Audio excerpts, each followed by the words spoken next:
अमरीकी अखबार New York times ने जल्द एक और ईरान इसराइल जंग का खतरा जाहिर कर दिया। न्यूयॉर्क टाइम्स ने अपनी रिपोर्ट में कहा है कि ईरान इसराइल तनाज़ा किसी भी वक्त भड़क सकता है। इस बार जंग में ईरान इसराइल पर 2000 मिसाइल फायर करेगा।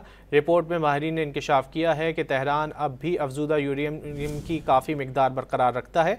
जून में ईरान इसराइल जंग के दौरान अमरीका ने मिडनाइट हैमर करके फर्दो समेत ईरान की 3 जौहरी तंसीबात को मुकम्मल तबाह करने का दावा किया था।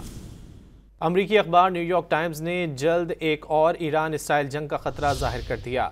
न्यूयॉर्क टाइम्स ने अपनी रिपोर्ट में कहा है कि ईरान इसराइल तनाज़ा किसी भी वक्त भड़क सकता है। इस बार जंग में ईरान इसराइल पर 2000 मिसाइल फायर करेगा। रिपोर्ट में माहिरीन ने इंकशाफ किया है कि तेहरान अब भी अफजूदा यूरेनियम की काफ़ी मिकदार बरकरार रखता है। जून में ईरान इसराइल जंग के दौरान अमरीका ने मिडनाइट हैमर करके फर्दो समेत ईरान की 3 जौहरी तंसीबात को मुकम्मल तबाह करने का दावा किया था। अमरीकी अखबार न्यूयॉर्क टाइम्स ने जल्द एक और ईरान इसराइल जंग का खतरा जाहिर कर दिया। न्यूयॉर्क टाइम्स ने अपनी रिपोर्ट में कहा है कि ईरान इसराइल तनाज़ा किसी भी वक्त भड़क सकता है। इस बार जंग में ईरान इसराइल पर 2000 मिसाइल फायर करेगा। रिपोर्ट में माहिरीन ने इंकशाफ किया है कि तेहरान अब भी अफजूदा यूरेनियम की काफ़ी मिकदार बरकरार रखता है। जून में ईरान इसराइल जंग के दौरान अमरीका ने मिडनाइट हैमर करके फर्दो समेत ईरान की 3 जौहरी तंसीबात को मुकम्मल तबाह करने का दावा किया था।